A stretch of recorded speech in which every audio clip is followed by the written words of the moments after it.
Can you go just there? Look. Okay, so obviously, I don't know if you can see, that smoke is right there. We can't see the flames at that moment. But since I've been talking to you, that smoke was not there a moment ago. And I mean, that's at this point, that must be in that home's backyard. So now we're connecting the dots why we saw all those water drops and those choppers flying over here. Look at it. I mean, it's getting, yeah, it's terrible to see, guys. You know, again, I lived here a long time. I was actually in the Glendale, Pasadena, Altadena area. There we go. There we go. They just, look, we can talk about it all day long. Another water drop on those homes right up there. It's surreal. So it's awful to see the neighborhoods that have already been decimated, that are apocalyptic. And here comes the ash blowing in the eyes again. Awful to see. But I got to tell you, it's equally as awful to be in a neighborhood that has the potential. I don't want to say that will, because these firefighters are doing an incredible job of doing everything they can to stop it happen. But to be in a neighborhood where imminently it can look like those horrific images we've been seeing for the last 3 days. So what do we say here? Hopes, prayers, whatever. We're just hoping that happens. All the while, at least speaking for myself, I'm sure for you too, enormously grateful for, I want to say, thousands of first responders that I passed here and have seen here since I got here, protecting this entire region. Because again, some of the threats, UCLA, the Getty, the VA hospital, it's already been evacuated, not to mention thousands upon hundreds of thousands of lives that could be changed, as the smoke we just saw in the backyard, within moments. And Barry, LA Mayor Karen Bass is expected to speak in a news conference in just a few minutes. But before we go, real briefly, we want to ask you about the winds. They were pretty sporadic throughout the morning. How are they right now? Not sporadic. Damien, if you could, I know we're, okay, so let's go. I don't know if you could see here. Maybe this shows a little better. I was listening to your weathercast. Maybe it was about an hour ago. Oh, they're even more so, if you can see. Yeah, show that. I believe she was talking about gusts up to 24 or 25. You know, I'm certainly not a meteorologist, and I don't know, but at that moment when she said gusts of 24, 25, I was at the top of that ridge, if you remember, and I went, yeah, that feels about right. Again, in my unprofessional opinion, up at this elevation anyway, we've overreached that. Damien, shoot this guy. Would you mind getting this? You know, again, if you don't mind, that's just one firefighter who could be from anywhere in the country who is here trying to save this neighborhood, walking right to that backyard that we've been looking at. I don't know. Again, maybe it's because I'm up so close and personal, but I'm sure many people agree with me. The gratitude, there are no words to the gratitude to the men and women. See, here to your wind question, the wind and the smoke and the flames, they're really coming up now. We're fine, though. I don't want you to think we're not safe. But back to that, the gratitude for these men and women. What do you say? Yeah. Thanks really isn't enough. No, you have. They also have to be exhausted when we think that this firefight started on Tuesday, when they did not have the support of all of the air forces that you're showing us this morning, Barry. I think that's the striking difference, and I'm glad you're pointing that out to us. We also have a larger view, more far out from the fire, right next to you on the screen for viewers to see right now. And some of those shots, when we zoom in, you can see how close it's getting to homes. Once again, that's the Palisades fire, and it's getting so close to some of these homes. It's exactly what you're saying, Barry. Just look right here, how close this is to some of these homes. Just moments from really devastating people's lives that we've seen over the past few days. Sometimes it is that split-second decision of which house firefighters make it to next, or where that next water drop goes. And on the shot from SkyCal you see to the right of Barry, you can see the FOS check, the flames retardant that's been dropped on the hillside. So another more proof of the air resources that have been devoted to this firefight since overnight, actually. This fire started last night. Chief Maroney from LA County Fire mentioned that there were night flying helicopters hard at work overnight, and we can still see them in the air, Barry. We heard in Barry's live shot all the choppers in the air. So many thanks to all of our first responders, our firefighters, and many thanks to you, Barry, and photographer Damien for updating us on all the latest out there in the Brentwood area. Look at this shot right now. This is what I'm talking about. This hillside right here, just at the base of it. Look at how many homes right now that have managed to not be damaged yet, but they've been focusing on this Mandeville Canyon area, which is where Barry was. But you see right here, if that fire continues down this hillside, the amount of homes that will now also be damaged or so close to this fire, it's really just devastating to watch how close in this split second, or does the wind continue to blow in one direction? Do they douse this little fire that's right here and it saves the homes at the base? It's really horrific to watch, and I'm sure for viewers watching this morning, I'm glad, Rachel, you wanted to clarify exactly where Barry was, because unfortunately we know people are so busy they can't get access to their homes, and many watch on TV to figure out if their home, if their neighborhood survived. So I hope if you're watching this morning, we hope that this containment continues to go in the right direction. Absolutely, and that is the focus of our firefighters, making sure that this fire does not get closer to those homes, putting all of their efforts into this firefight. Yeah, we are waiting for an update from Mayor Karen Bass. She's holding her own press conference shortly.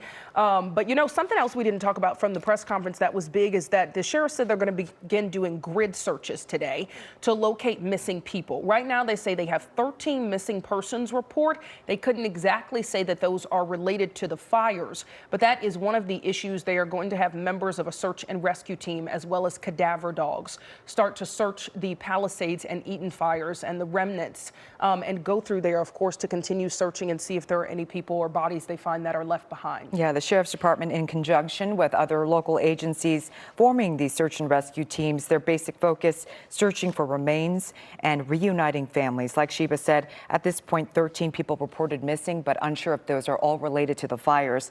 But the point is to make sure these people are found through systematic grid searches. We also want to talk about what we heard in the news conference, the sheriff talking about these curfews. So this area that we're looking at in the Brentwood area, the Mandeville Canyon area, under a mandatory evacuation order since last night, of course, still in effect as this firefight continues. But this curfew effective for all areas that are under these evacuation orders. The curfew is 6 p.m. to 6 a.m. The sheriff reinforcing if you have no business being there, you should not be there, because right now they are trying to focus on the firefight. They've made 22 arrests, 19 in the Eaton fire area, 3 in the Palisade fire area. Most of these people arrested for looting, burglary, possession of narcotics, concealed weapons, so a variety of things. And 2 actually last night they arrested for simply curfew violations. So again, you're wasting your time if you think you're going to go there and commit a crime, burglarize a home and loot. That is not going to happen because law enforcement is out there. Sheriff's deputies are LAPD actively patrolling these neighborhoods that have been evacuated. The National Guard has been brought in to free up our local resources so that our law enforcement agencies can be out there patrolling our areas. You'll see the National Guard with their tanks out there manning traffic and these intersections. Absolutely. There was just a huge water drop there that, as Barry was kind of showing us where he is in Mandeville Canyon, it's getting so close to home. It's a big effort to protect these homes that are very close, as you see, to this Palisades fire, which spread last night into the Mandeville Canyon area, growing another 1,000 acres and forcing more mandatory evacuations. If you are just joining us, we are taking a look from SkyCal at the efforts right now in that Palisades fire, which you see tons of fire engines lined up there in the Mandeville Canyon area. And we're watching water drops as they continue this firefight this morning. Now, you know, a ton of GoFundMes have been popping up. It's something that Catherine Barger, LA County Supervisor, brought up in the press conference. I've seen people donating to these, asking for ways that they can help as they see all the devastation in the firefight continue. She was saying that there are some exorbitant fees on some GoFundMes, and she's actually reaching out to GoFundMe to work on that. Another issue in this aftermath is a FEMA glitch. They're saying, of course, that lots of people who were affected by this, you immediately go apply for FEMA assistance.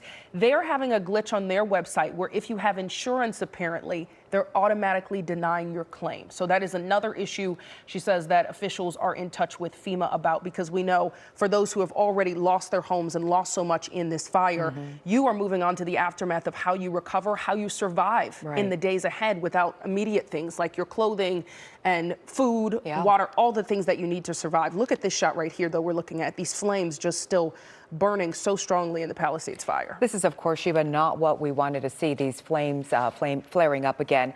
To get a check on our wind and our weather right now, let's check in with Alex. Alex, we are hoping firefighters get good control of this fire in the Palisades. Absolutely. And we are definitely hoping that. Of course, we're seeing that. We love to see those water drops. I mean, it's very satisfying, I have to say, to see that. And you know what, where our Barry Pintar was, you could see those winds gusting up a bit, just about 20 to 25 miles per hour. So the good news is, if there is good news in this situation, is winds are nowhere near as strong as what we were talking about just a few days ago. But we are not out of the woods yet, as we are talking about stronger winds filtering in as we head into tonight, into Sunday, and then again late Monday and possibly through the middle of the week. Let's talk about Brentwood this morning. So Barry is in Mandeville Canyon, or was. Brentwood is really where we are kind of hyper-focused on this morning. We've got winds out of the northwest, sustained about 15 miles per hour, gusting up to about 25 to even 30 miles per hour. So overall, though, again, winds much calmer than what we've seen the past few days. Let's go to Altadena, too. I know I want to get you updated on the Eaton fire and conditions near there. Winds are calm. Again, that's the good news. We have some wind advisories, high wind warnings, but those are going to go into effect as we head into this afternoon. Live look this morning. This is our LAX sky camera, and it is pointed. You can see all of that smoke out there. I believe this is from the Eaton fire, so we can see all that smoke. Of course, we have an air quality alert in effect today, so we do have some pockets of poor air quality because of all the smoke. Wind, the biggest issue when it comes to rapid fire spread. Of course, let's talk about what is going to happen with the wind as we head into this afternoon. Early this evening, we'll see winds increase across our traditional wind-prone areas, Ventura County valleys through the Santa Clarita Valley, some parts of the San Fernando Valley too. And you know what? It will be blustery as we head overnight into early tomorrow morning. Here's 8 o'clock tomorrow morning. And again, we're seeing those winds in areas like Agora Hills into Calabasas. Sunday afternoon, it is breezy across downtown Los Angeles into Glendale and into Santa Monica too. So the fire weather outlook today, we're out of extreme fire weather conditions, but we still have elevated to critical fire weather conditions across much of the region. This includes Los Angeles up through Santa Clarita, up through our local mountains, the Inland Empire, and Inland Orange County too. So the takeaway when you see something like this, it means that not only do we have the wind, the intense wind with us, but we do have the dry conditions, the vegetation, and of course that creates the elevated to critical fire weather conditions. Okay, wind advisory. So that is in effect starting now. It's going to be with us through 2 p.m. Sunday in Santa Clarita, areas like Agora Hills, Calabasas, all the way out toward Westlake Village, and into some of the Ventura County mountains too, the San Fernando Valley for gusts up to 45 miles per hour. Now, an area that could see stronger wind gusts up through our local mountains, Los Angeles County mountains with gusts as strong as 65 miles per hour, and of course the Santa Monica mountains in that high wind warning as well. And you'll notice this is going to be with us through 2 p.m. Sunday. So again, winds ramping up this evening and as we head into tomorrow too. Okay, so air quality is unhealthy to very unhealthy in many areas across the LA basin. That air quality alert that is with us through 5 p.m. today. I wouldn't be surprised if this gets extended for another day or few days, because again, we've got that smoke in the air and that is causing the poor air quality. Next 7 days, temperatures high 60s today and tomorrow. No, temperature's not the big story. We're really watching the wind, the dry conditions, and what I'm watching as we move into this first half of the week is a possibly stronger Santa Ana wind event. Late Monday, Tuesday could continue into Wednesday. So really it's this time frame here that we will be watching too. Once we get past the second half of the week, we're looking to see some improvements, possibly more humidity in the air, and we could see more clouds in the mix too. Models indicating a slight chance we could see a little bit of rain. Really nothing to write home about. Unfortunately, we need a really good storm here to kind of hamper down the fire weather conditions. Doesn't look like we're going to get that. Inland Empire, temperatures in the low 70s today, mid 60s, temperatures cooling off, and winds will kick up Monday, Tuesday, and possibly through Wednesday too. Back to you. All right, Alex, thank you so much. As we continue to cover the wildfires burning here in Southern California, we want you to know that KCAL cares. We are partnering with the Red Cross to assist fire victims in need. Now, if you're able to help, please go to redcross.org/KCAL. For more information on how to donate, volunteer, or find shelter, you can call 1-800-RED-CROSS or text Red Cross to 90999. All right, we have so many things that are being impacted by this fire, including water. So we want to talk about that. There are safety concerns about drinking water in the areas affected by these fires. Pasadena Water and Power is now calling the tap water in the evacuation zone unsafe. The pipes melt, they become open sources. Gases from the fire burning can be pulled into the pipes, and those gases contain lots of toxic chemicals of which none of us want to breathe. They can also contaminate the insides of those pipes. Darren Polhemus with the State Water Board says boiling the water won't get rid of heavy metals in the water. So residents must drink bottled water for now. Pasadena Water and Power will have to flush their systems multiple times, and even after that, it could take days or weeks before the tap water is safe again to consume. Well, LA is also under an air quality alert from all the lingering smoke. Health experts say even though you may not see smoke in your area, well, the particulate matter is still there. Young people, older adults, and people with respiratory illnesses are most at risk. And the best way to protect yourself is to limit outdoor time. So even if the fires are not in your area currently, if the winds shift, the poor air can, travel down to you. And so just be vigilant about it and, carry a mask in your car and try to limit exercise activities outdoor as much as possible.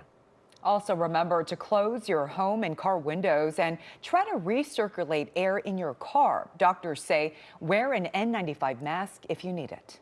Well, at a press conference just moments ago, LA County Sheriff Robert Luna was very expressive about violating that 6 p.m. to 6 a.m. curfew effective in burn zones or Altadena or Pacific Palisades. He's saying it's a very serious offense if you do that. We ask that all individuals comply with the curfew and stay clear of the affected zones unless you are authorized personnel or emergency responders. Anyone found in violation of this curfew will be subject to arrest for a misdemeanor offense under the county code, and conviction may result in a fine of $1,000 or jail. All right, you just heard from Sheriff Luna. He spoke with other LA County and city leaders at a news conference a short time ago. Let's now go to some live pictures from SkyCal. This is the fire burning, the Palisades fire burning from last night, continuing to burn from last night. This is the Mandeville Canyon area in Brentwood. This is where our reporter Barry Pintar has been reporting from all morning long. You can see that the fire is spreading all that smoke in the air, Sheba. Absolutely. We've seen water drops continue throughout the morning, as it seems, though, that the smoke that we're seeing here is getting so dangerously close to these homes. This was the big update since yesterday. If you tuned out for a bit or went to sleep, that mandatory evacuation order for the Palisades fire was expanded because there was about 1,000 acres in growth in the fire in this Mandeville Canyon area. So that is what we're focused on this morning. The latest numbers is that this fire has burned almost 22,000 acres. It is 11% contained, but as you see right now, that containment is not stopping the fire from continuing to spread in this direct area, which has expanded the evacuation to the Brentwood area. Absolutely. Our Barry Pintar reporting earlier that the evacuation area has extended all the way down to the Encino Reservoir as well as the 405 freeway. So you can just imagine the large area, the large swath of area that are under this mandatory evacuation order. Now, look at all the smoke still coming from the hillsides. We also see some of the red on the hillsides. That's Phos-Chek from the air resources that have been dropped onto the hillsides. It's flame retardant, basically, to get the flames out. You can see that there are a number of fire resources on the ground. LA County Chief Maroney saying earlier at the news conference that they have devoted 100 engines to this fire, 6 Lifeline helicopters, helicopters. They have been flying their helicopters during the night to try and suppress the flames here.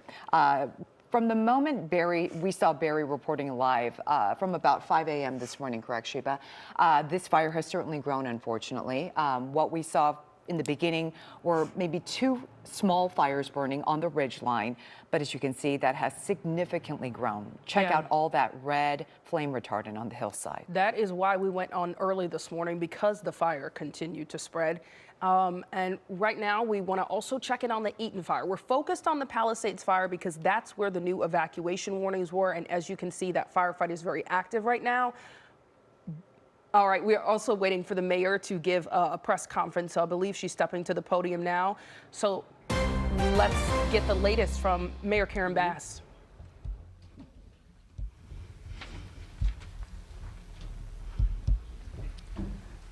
Are we all ready?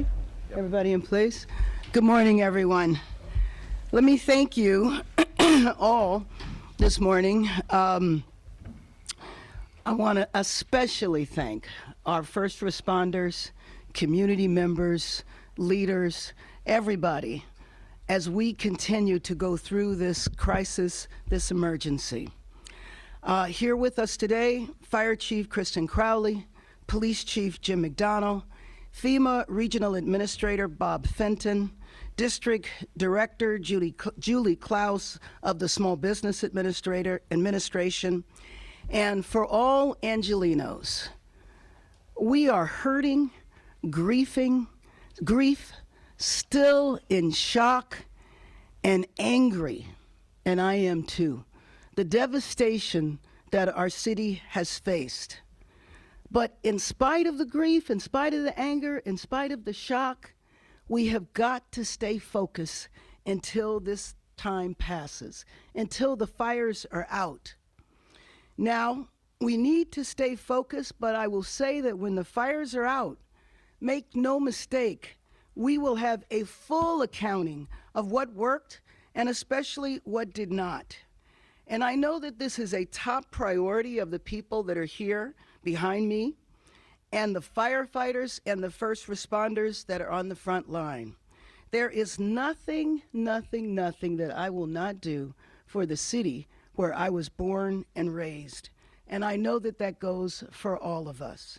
So let me be clear about something.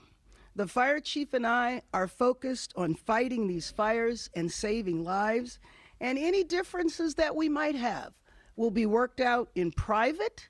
But right now, our first and most important obligation to Angelenos is to get through this crisis. When the fire is out, there will be time for us to evaluate, but at the same time, we also must begin the recovery effort, and there'll be more to come from that in the next few days. So you saw last night that the fires intensified. The Palisades fire expanded, leading to additional evacuations in Encino and parts of Brentwood.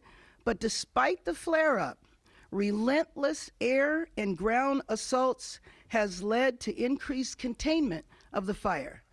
Emergency shelter is open at the Lanark Regional Recreational Center in Canoga Park.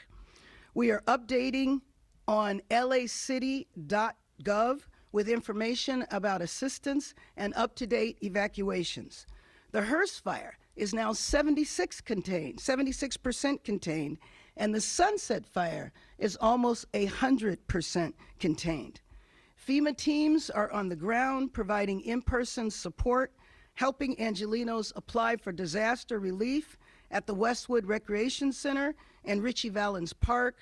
The Small Business Administration is now offering home disaster loans, business disaster loans, and economic injury disaster loans, which can be applied for at lending.sba.gov. Let me repeat that, lending.sba.gov. And the National Guard is here too, helping relieve our firefighters and secure the perimeter of our evacuation zones, aiding our Los Angeles police officers in having zero tolerance for crime. And let me just say that again, zero tolerance for crime. And so that means if you are bold enough that you are going to go into a fire area and attempt to break in homes or do looting of any type, you will be arrested, you will be prosecuted to the full extent of the law. In the grief, in the anger, in the pain that we are going through, the idea that there would be predators out there that would try to take advantage of this situation will not be tolerated. I want the people of Los Angeles to know that your emergency departments are working as hard and as fast as they can for you. We are a city, Los Angeles. We have been through tragedies before. I remember 1992, the civil unrest, when we had to rebuild the city. I remember 1994, the big earthquake. This tragic event will bring us together. We will stay together. We will get through the fires, and then we will rebuild our city, and we will rebuild our city even better. With that, let me introduce our fire chief, Kristen Crowley.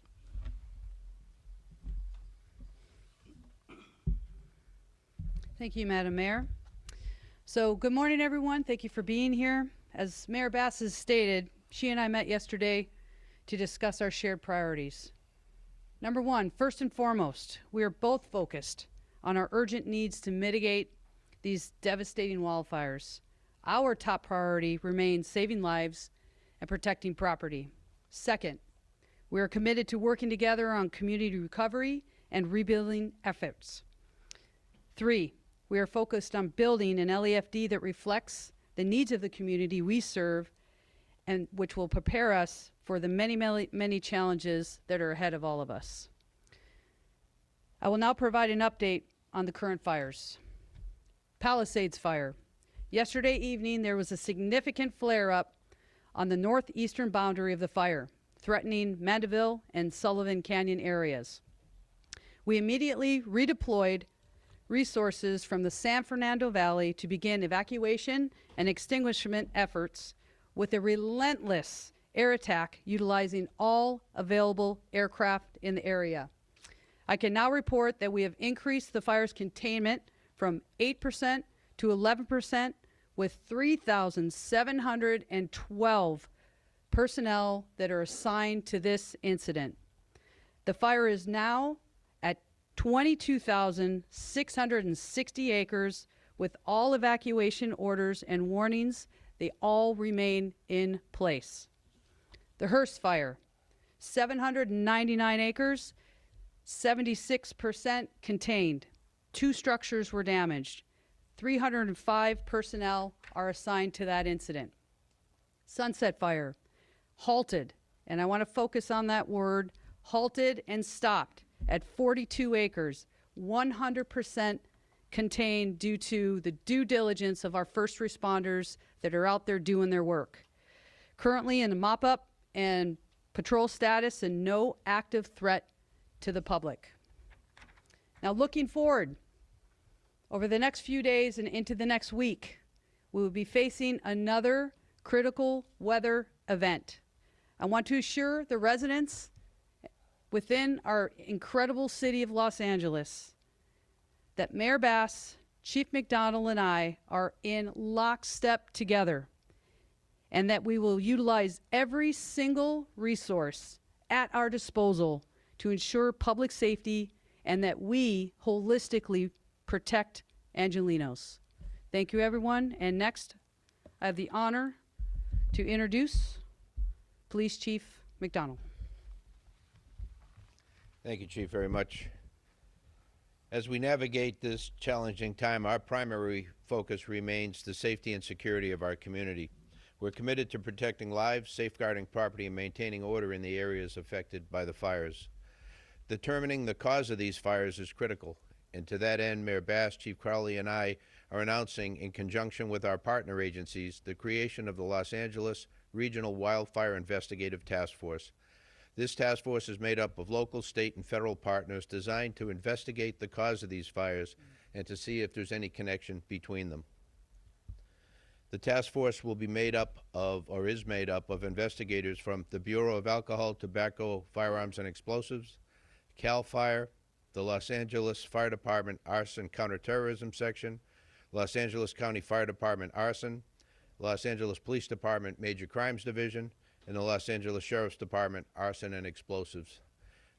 The just announced this morning, or decided this morning, that the ATF will take over as lead agency on that. They have tremendous resources and expertise and can bring in resources from across the country to do their investigation. So we're very thankful for them and their resources. The LAPD remains on tactical alert, and we have dedicated resources to ensure the safety of our law enforcement and city, state, and federal public safety partners. LAPD officers are actively patrolling these areas around the clock. These efforts include enhanced visibility in evacuation zones and neighborhoods where homes and businesses are vacant. We're deploying marked and unmarked vehicles as well as foot patrols to ensure a strong presence and swift response to any issues that arise. LAPD currently has over 600 officers deployed to these areas, with support from Port Police, who provided personnel, and the National Guard, who've provided 40 personnel at various posts throughout the Palisades, and we're truly grateful for their support also. We've continued to respond to radio calls with reports of looting, although I'm happy to share that so far none have been substantiated in that fashion.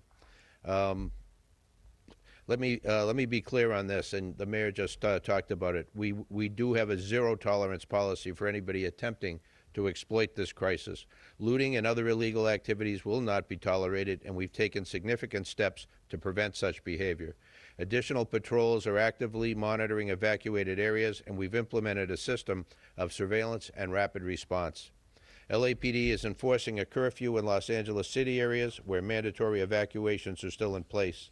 The curfew will run from 6 p.m. to 6 a.m. Last night we arrested a total of 5 people for crimes involving curfew violation in the Palisades burn area. I want to remind everybody that unless you are public safety personnel or another type of disaster worker, you have no reason to be at these locations, and if we see you in those areas, you will be subject to arrest. Any person who refuses or willfully neglects to obey the curfew order in effect in any evacuation order zone or evacuation warning zone within the city of Los Angeles will be physically booked for a violation of California Government Code Section 8665. A violation of curfew order is a misdemeanor punishable by a fine and potentially imprisonment for up to 6 months, or both. The countywide curfew order is enforceable in the city of Los Angeles by LAPD officers. Enforcing a curfew is an important tool that will help keep the burn areas and evacuated property secure, keeping looters out. This effort also helps protect public safety personnel who are operating in darkness and in very difficult circumstances. I want to reassure everybody that your safety and security of your property remains our top priority. We understand the stress and uncertainty you are feeling, and we're doing everything in our power to protect what matters to you. I urge you to continue following safety guidelines issued by our emergency management partners and abide by any security checks and screenings. These measures are in place to protect lives and to allow first responders to do their jobs more effectively. In closing, I want to thank our officers who continue to work extended hours in a challenging environment, the National Guard, and all of our partners, particularly our fire partners, for their tireless efforts in responding to this crisis. I also want to express my gratitude to our community for your resilience and your cooperation. We will continue to provide updates as the situation develops and remain steadfast in our mission to protect and serve. Thank you, and please stay safe. Now my honor to introduce FEMA Regional Administrator Bob Fenton. Thank you, Chief. Thanks, Bob. Yep. Thanks. Well, let me start out by saying our hearts go out to everyone affected by the wildfires. And as our administrator yesterday said, we're committed to be here to help the community recover as long as it takes. One of the things that's important to us is having a strong relationship with not only the mayor, all communities in the state, and delivering assistance to those communities that have been affected, and we'll continue to make sure that we're here to do that. In addition to providing support on the response side, one of the areas that we're focusing now on our priority is to help those that have been affected by this event. And one of the ways we do that is through our individual assistance program. I want to start off with how to apply to that program. So the easiest way is to go to the website to disasterassistance.gov and apply there. You can also download the FEMA app and use that to apply, or you can phone our 1-800-621-3362 number to apply for assistance. We've already had over 16,000 applications as of this morning, and we'll continue to take registrations into our system, and we'll be probably reaching out to many of those individuals. Those who have that are insured, I urge you to go ahead and call your insurance company first, as you'll need that information through the registration process with FEMA as you go through that application process. One of the positive things that have happened in some of the changes of our legislation is we can help those that are underinsured, which I suspect will be a significant need here from these fires. FEMA is starting to expedite serious needs assistance. It's a one-time payment that helps survivors with costs associated to disaster-related needs, such as whether it's water, food, infant formula, things you had to purchase as you evacuated, and that's a one-time payment. Other forms of assistance include displacement assistance to help with hotel costs, minimal repairs to your house, other needs assistance, costs for if you have medical bills from this event, the unfortunate funeral costs that will come for some. If you lost your car in this event, you could go ahead and put that in for assistance from FEMA. And then ultimately, as we've seen the great devastation and loss of housing, temporary housing, whether it be through our rental assistance programs or other forms of temporary housing, that we'll work with the city, the county on how to provide those in the best way that meets the needs of the community here. So I'm working closely with the state and county and the city to ensure that we bring not only the full weight of the federal government, but working with community partners to make sure that we bring the resources that are needed to help recover. We are sending staff out to the field to help individuals register for our program. We'll start with going to the shelters and some of the other places, and we'll expand out and help individuals that need help registering. However, I urge you to go to the 3 locations I gave you, register online or register through the 1-800 number, as it's better to register before coming in and asking for extra technical assistance.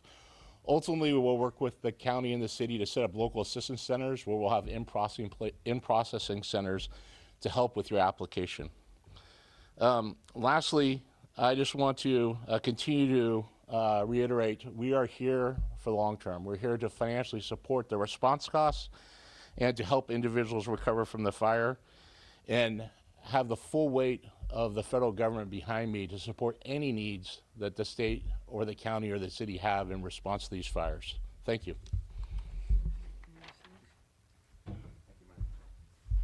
Next is SBA District Director Julie Quellis.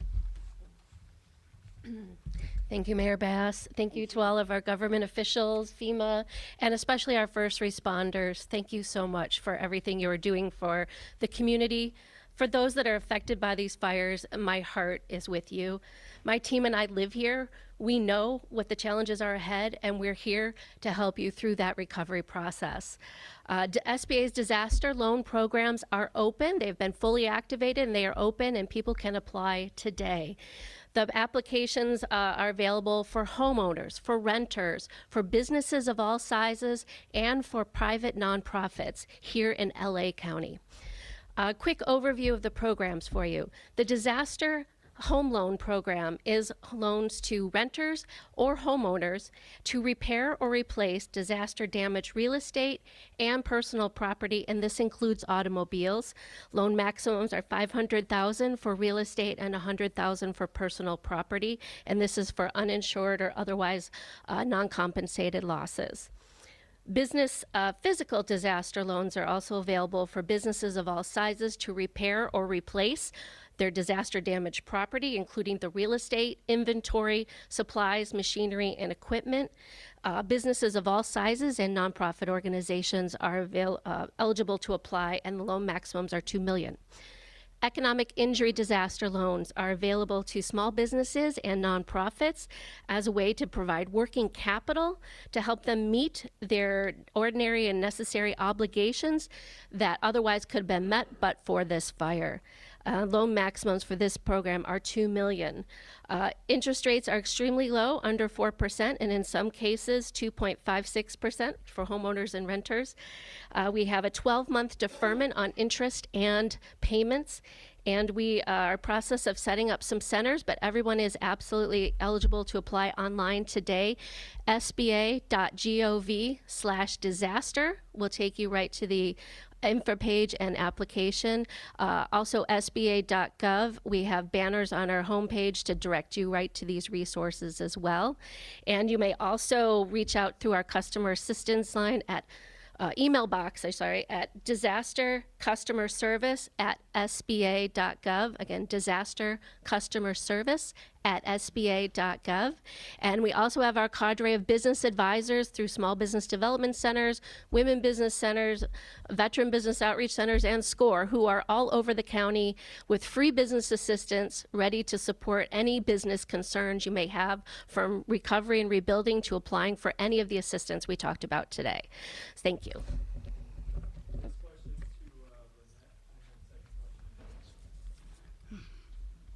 Lynette?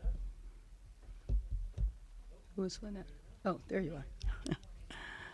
Yes.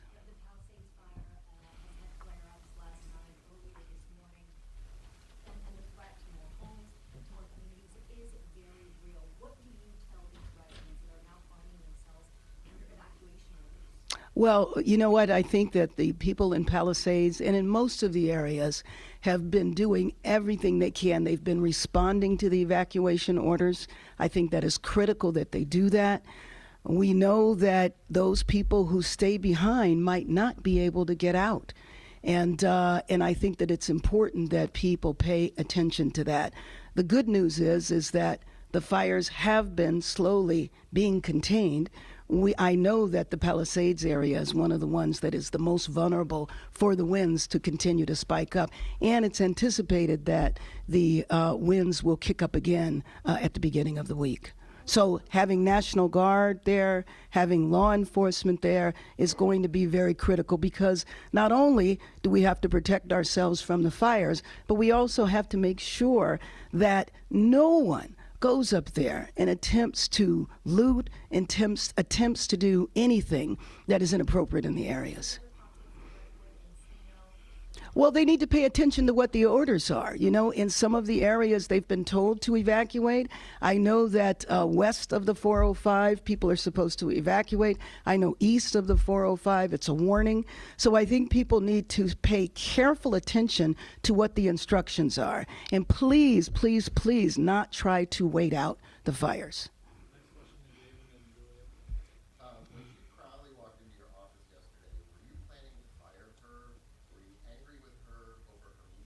Oh my goodness.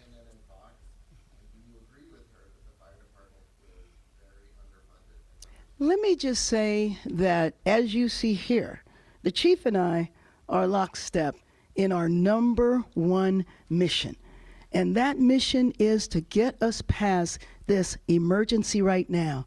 We want to make sure that we save lives, we save housing, we save businesses, and if there are differences that we have, we will continue to deal with those in private. Thank you. No.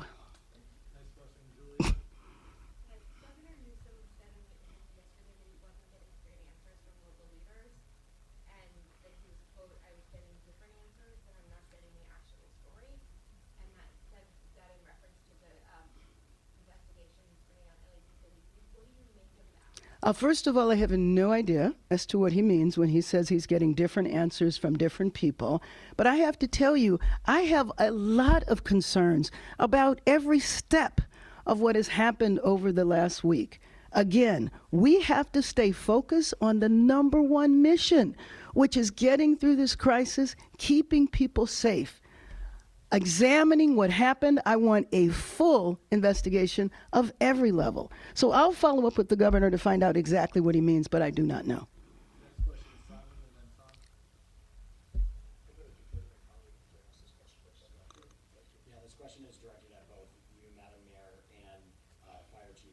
Mm-hmm. The dynamic between you two today appears very different. Mm-hmm. Come stand. Thank you. Say Yes. that you're in lockstep. Yes. How can Angelino's reach? And you've been listening to an update from LA city officials, including LA Mayor Karen Bass and LAFD Chief Kristen Crowley. Sheba, let's go over some of the main points that they discussed this morning. Let's start first with the Palisades fire. Chief Crowley updating us, saying that the Palisades fire has flared on the northeast boundary of this fire into the Mandeville and Sullivan Canyon areas, unfortunately. We know that mandatory evacuation orders are in effect there. They talked about having a relentless air attack from last night into this morning. We saw all the airdrops. Absolutely. Our Barry Pintar has been there live all morning long and showed us live the airdrops that have been going on. The DC-10s dropping retardant on the hillsides, and we see evidence of that because these hillsides are marked with red. So incredible efforts going on, but unfortunately, the fire is still burning out there. Yeah, they said that that's where they're focusing their efforts after the fire spread there last night, and we could absolutely see that this morning. She mentioned the Hearst fire. That is now 76% contained. That's why you don't see us talking about it as much this morning. And they say that this wildfire investigative task force has now been created. I think one of the main things, of course, people are following the devastation, where the fire is spreading, but everyone keeps asking what started this wildfire, and officials have reiterated throughout the morning they still do not know. So this wildfire investigative task force, LAPD Chief Jim McDonald talked about, they've created that to look into what started this fire. ATF will be taking the lead, but it will be comprised of several different agencies. He also spoke about arrests. Unfortunately, there's several things that are distracting from the actual firefighting efforts we're updating you guys on. He said there were 5 arrests for curfew violations in the Palisades area last night, and they are reiterating to people, if you don't belong in those areas, you really should not be there, and that they will be prosecuting to the full extent of the law. All right. We've been talking about the Palisades fire actively burning this morning, but we also want to focus on the other major fire right now. That is, of course, the Eaton fire. Let's now go out to KCAL News reporter Cara Finstrom, who's been there all morning long. Cara, tell us exactly where you are and what's going on behind you. We just moved up the block from where you saw us earlier. Rachel, we're still along Lake Avenue. Behind us, this used to be a pet store. Also there along this stretch were a number of other businesses, including a Bank of America. And if we pan all the way around here, you can see right in front the National Guard. We've been talking about this morning. We just heard the mayor talking about this increased security presence. We also have video of some of the other National Guard members that we have seen throughout the Altadena area, and I can tell you that when we came in this morning, we had to present our badges, our press identification, to let them know who we were in order to get through, and we had to do that a couple of times. We know hundreds are posted all around Altadena, blocking roads, protecting these neighborhoods from looters. The LA County Sheriff's Department said earlier this morning 19 people have now been arrested in Altadena for suspicion of looting and burglary and other trespassing crimes. A curfew is in place between 6 p.m. and 6 a.m. every day to prevent any more looting. Now, at the same time, firefighters have made progress against this fire. It is now 15% contained. Here's what we heard earlier this morning. The audacity for them to come in and try to pick off somebody who suffered so much is just unacceptable, and it shows that they have no respect for us and no compassion. And actually, we heard some different sound there. We heard from a resident who just very frustrated with some of the looting that has been taking place. Some of the looters tried to break into his home. Want to bring you back out here live, actually, and give you a look at this structure here. This is a historic structure here in Altadena. It used to be the public library, and you can see it's one of the structures that burned. Fortunately, the 2 buildings that are currently serving as branches of the library, those both survived and all the books inside of them. So some good news there. And also here within Altadena, a lot of work being done to try and move things forward for the families who still remain here, who want to rebuild or whose homes did survive. And that was stressed this morning as well, that help will be available to get those FEMA applications filled out and also those insurance applications for folks who can't do that at home. All while LA County libraries are being equipped to handle that. And we also heard from Supervisor Catherine Barger this morning that there will be local assistance centers set up in these communities so that folks at some point will be able to go to those community centers and get the help they need to start rebuilding. Absolutely. That is the focus for so many who have made it to safety now, surviving and starting to rebuild. Car, thank you so much. We want to get back to the Palisades fire this morning. That's the one we're watching very closely because even though it is 11% contained, it continues to grow. Absolutely. Growing concern as flames continue to spread, threatening more homes. That's in the Brentwood area. And that's where we find our reporter, Barry Pintar, live in Brentwood. Barry, thank you so much for joining us from CBS Pittsburgh as we continue our fire coverage. Let's start off by asking you, where are you now, Barry? The flames are right there. You can see them. They're coming up. What's that? The flames are right here. Barry! Yeah, you got to dial me in, Damien. Until you dial me in, I can't hear you. Sorry, I have my phone right in my hand. Guys, this is a fluid situation. As you see, it doesn't seem like Barry can hear us right now, so he's not sure that we're on TV. But as you see, he's actively speaking with fire officials, trying to get new information. I think he can hear us now. Barry, can you hear us? I think I'm getting you right here. You get to see the behind-the-scenes things here. This is okay. I gotcha. Are we on the air right now? Yes, Barry, we're live. Yes. Okay. Okay, gotcha. Go ahead and put me on mute, Damien, if you can. All right. So I wanted to pop in as soon as I can because I got the PIO of CAL FIRE here, Chris Harvey. All right, so Chris, so many eyeballs on Mandeville Canyon, this entire area. So where are we status-wise, almost up to the second, and how we're doing here in terms of the firefighting efforts? Yeah, so the main two concerns right now are all the topography and the weather, right? Okay. This is a very steep area to the terrain, not a lot of access in some of these areas to wheeled vehicles. Right. So we've got hand crews, we've got hose lays out into some of these steeper areas, and then the weather. You know, we had a little bit of a break in the wind last night and early this morning, but as it's getting warmer this morning, the winds are picking up. That obviously hampers firefighting activity, and then this afternoon and this evening, we're even forecasted for some higher winds. Yeah, I know the higher winds are the problem. We were talking earlier, and I said, look, I know you don't have a crystal ball, and I acknowledge that. And these whole fighting efforts, that's part of it. What's next? But any kind of prognostication at all in terms of where you're seeing things to potentially go?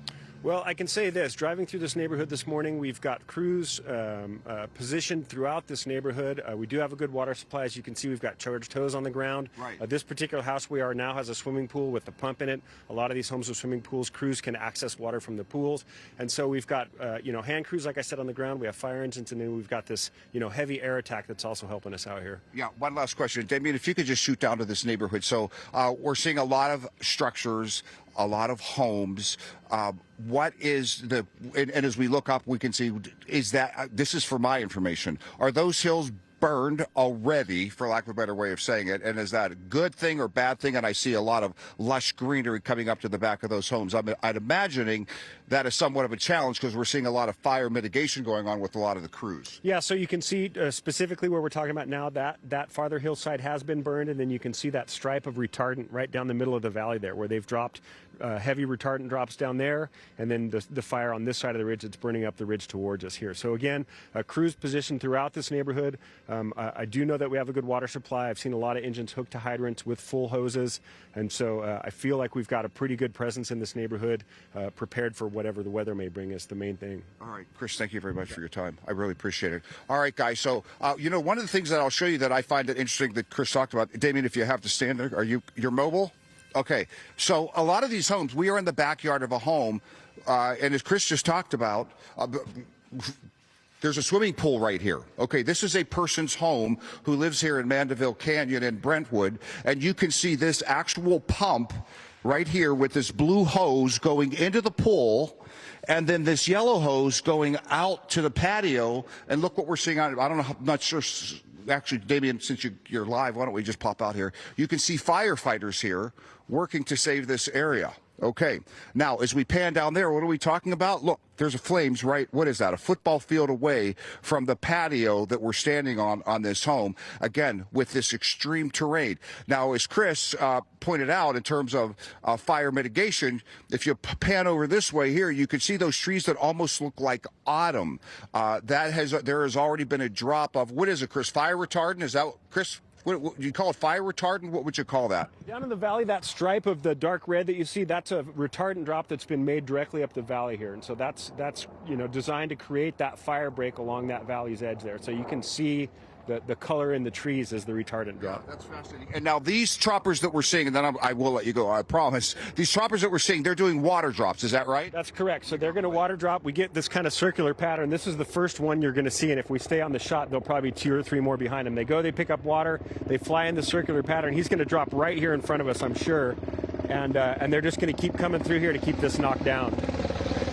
All right, so literally over our heads to the point where we can feel the spray, they're doing water drops. And is that primarily what we're seeing right now, are the water drops? That's correct, yeah. As long as these rotor wing aircraft are in this area, we're not going to see the fixed wing come in over the top of them. They're going to be able to drop with greater precision, this water, and closer to the actual flames. And so you're going to see a rotor wing in this area for the next probably several minutes. And within seconds, here's another one, water drop coming right by. Okay, incredible. Well, again, just for further information from your viewers, if you can't see it as you come through here, we've got Orange County, CAL FIRE, privates, Colson.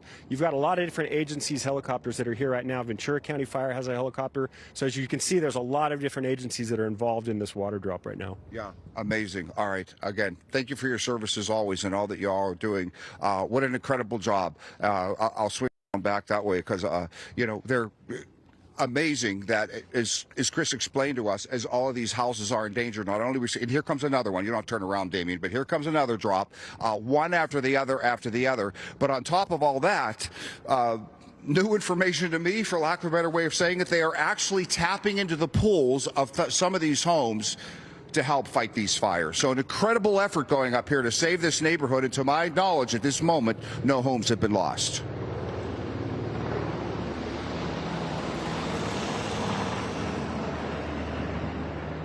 Pools now as part of that fire. Guys, if you're talking to me, I apologize. I can't. Oh, I just got you back. Go ahead. Okay, Barry. I was just saying, I was just going to ask why they were at that specific house, but you just explained it. They're using the pools now as part of the firefight, which just tells you, we learned in that press conference earlier this morning, this is where the focus of the firefight is after it spread into this area overnight, and there's so many resources there right now. It's incredible. I'm glad you said that, because I learned it as well. Damien, do you mind if we walk? Just don't fall into the pool, literally. There's a jacuzzi right here. Just watch where you're walking. All right, let's go back out here so we could go back into the neighborhood. Yes. So again, when we came up here, or right at 5, we went on the air early this morning, of course, and we are on a ridge overlooking Mandeville Canyon, and we just saw the fires popping all over the place. So now we have moved actually into Mandeville Canyon themselves. Let me move this chair, where we have a vantage point over the neighborhood, and the only reason we have this vantage point is because the firefighters have taken over that area to tap into that pool. But as we stand here, not only can we see the neighborhoods that they're fighting for, but this very house has flames in its backyard, those flames being fought by its very own pool. So talk about resource. So the fire hydrants Chris talked about, they're tapped all over this area.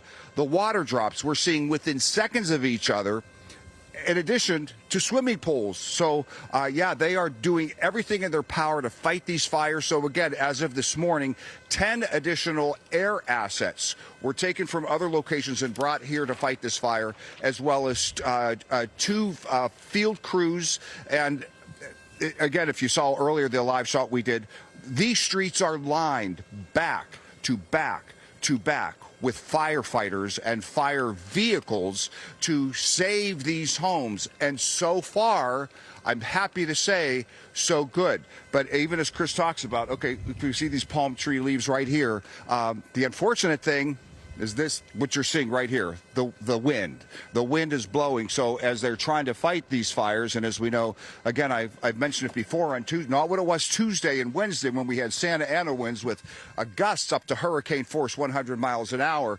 But any wind at all is not good news. Short of calm, any wind at all is not good news, because, of course, we've heard the term fan the flames. That's exactly what it does. So as they're trying to put out the flames, it just takes one good wind gust and one good ember to make a fire jump from there to there. We have not seen that. So far, so good. Home saved at this moment, but certainly this area is evacuated and closed. Someone mentioned earlier, please, no looky-loos. This is not somewhere you want to come up and take a look around. You would have to get through police barricades anyway.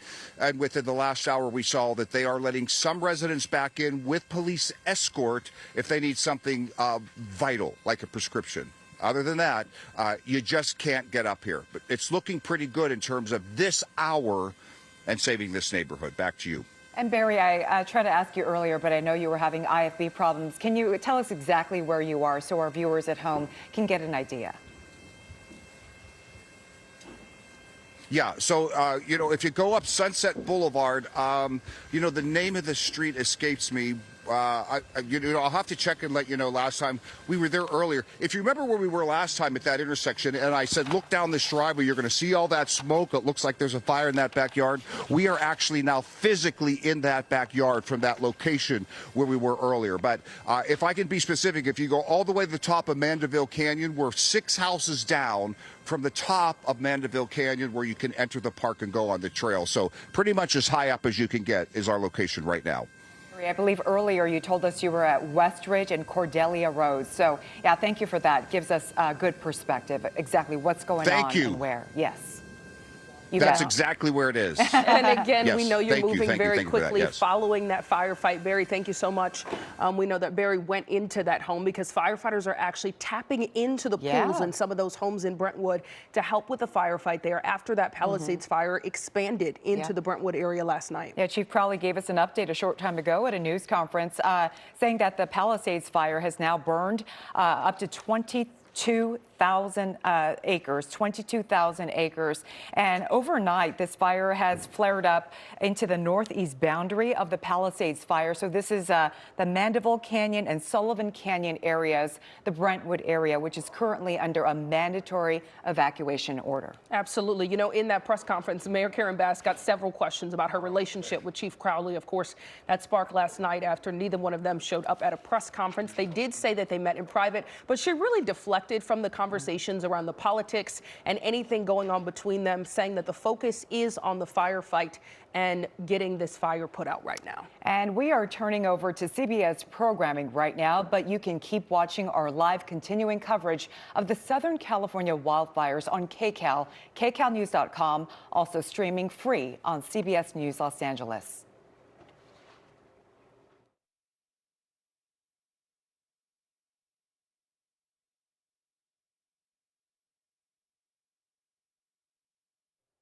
All right, welcome back. You are watching KCAL News with our special coverage of the wildfires. Right now, you're taking a